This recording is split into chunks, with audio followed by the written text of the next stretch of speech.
In a stacked offensive tackle class, it feels necessary to give some attention to a name that was talked about early on in the draft process, but has since been somewhat left on the outside looking in when it comes to discussions around first-round prospects. That player is Jordan Morgan, who anchored the left side of the offensive line for 3 seasons for Arizona and earned back-to-back all Pac-12 honors. This is his 2-minute drill.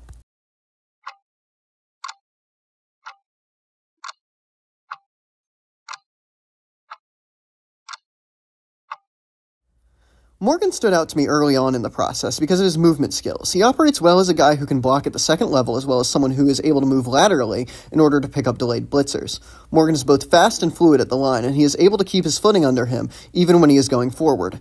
His balance and athleticism create a player who theoretically should be able to block at all levels of the field and hold his ground against NFL rushers. It's an exciting blend that should tantalize teams. I also felt like he generally used his hands well and put them in the right place. Morgan, once he gets set at the line, is good at catching guys in the chest and popping them backwards, even showing occasional knockback ability when firing his hands out. It's a good look for a player who is getting underrated in terms of his strength. He's a well-balanced run blocker and pass protector and is able to combine his strength and movement in both aspects and create offensive success for his team. My main issue with Morgan at this point is his length. As someone who is a truther when it comes to arm length for OTs, Morgan measuring in at 32 7/8 inches was worrisome. To me, that's guard length, and Morgan has not played any guard in his time at Arizona.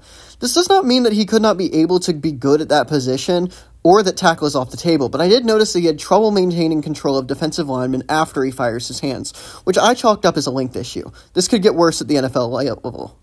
I also want Morgan to get better with reaction speed. Too many times I watched the Arizona center snap the ball and Morgan just be a tick behind the rest of the offensive line. He needs to engage the defensive linemen immediately instead of letting them loop around him or cut inside. If he can limit the amount of times that he just gets blown past, he could be a top-end starter, but he does not make his presence known as often as I would like. Coaches should work on this. Jordan Morgan reminds me most of Sam Cosmi. Cosmi and Morgan are both guys I was a fan of at tackle but worried me once the length measures came in. They're also incredible athletes and smooth movers who could have developed some better instincts when it came to engagement at the line. Cosmi eventually slipped to guard, which could be a possibility for Morgan. I think Jordan Morgan sits just inside the top 50 for me as a prospect. He's a smooth operator, but is going to need a good offensive line coach to reach his potential. I think he should go to a team who could use him at either spot and find where his best fit lies, like Baltimore, Tennessee, or New Orleans. And that's the 2-minute drill.